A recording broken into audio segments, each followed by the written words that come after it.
Salam bahagia, renungan malam seiman yang ditulis oleh Dr. Kathleen Lewijaya Kuntaraf dan Pendeta Dr. Jonathan Kuntaraf. Judulnya adalah Tuhan menjanjikan akan kembali menjemput kita. Di rumah Bapakku banyak tempat tinggal. Jika tidak demikian, tentu aku mengatakannya kepadamu. Sebab aku pergi ke situ untuk menyediakan tempat bagimu.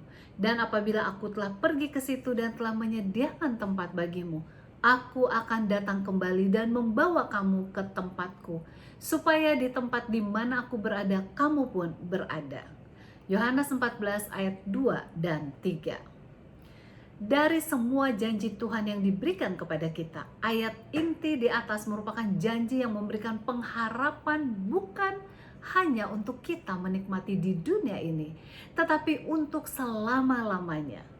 Tuhan siap memberikan kepada kita harapan, damai, dan sukacita, sebab akhir dari perjalanan manusia adalah hidup bersama Tuhan untuk selama-lamanya.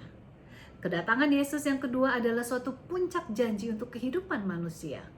Kita tidak akan terus-terusan hidup dalam dunia yang penuh dengan malapetaka ini, dengan pandemik yang berkepanjangan, sakit penyakit atau perkabungan dan kematian. Setelah Yesus datang kedua kalinya, segala penderitaan manusia akan berakhir. Itulah puncak janji yang kita nantikan, di mana kita dapat hidup bersama dengan Tuhan untuk selama-lamanya. Apakah Anda sedih oleh karena baru ditinggalkan kekasih Anda?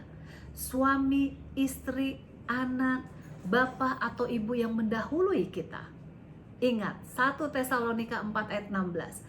Sebab pada waktu tanda diberi, yaitu pada waktu penghulu malaikat berseru dan sangkakala Allah berbunyi, maka Tuhan sendiri akan turun dari sorga dan mereka yang mati dalam Kristus akan lebih dahulu bangkit.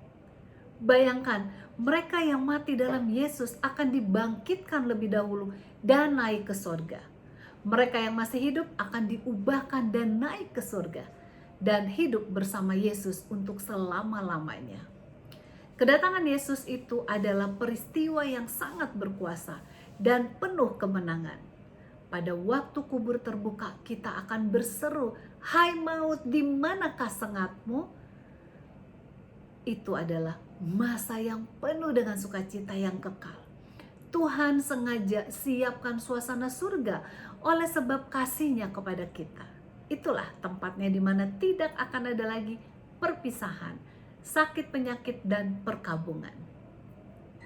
Apakah Anda merasa sedih oleh kematian orang yang Anda kasihi? Kita semua pernah mengalaminya. Namun, kita bersyukur untuk pengharapan ini.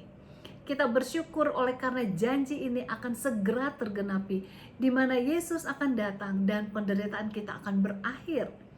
Dan kita akan hidup damai sejahtera untuk selamanya. Kiranya pengharapan ini akan menjadi bagian kita untuk selama-lamanya. Tuhan Yesus memberkati.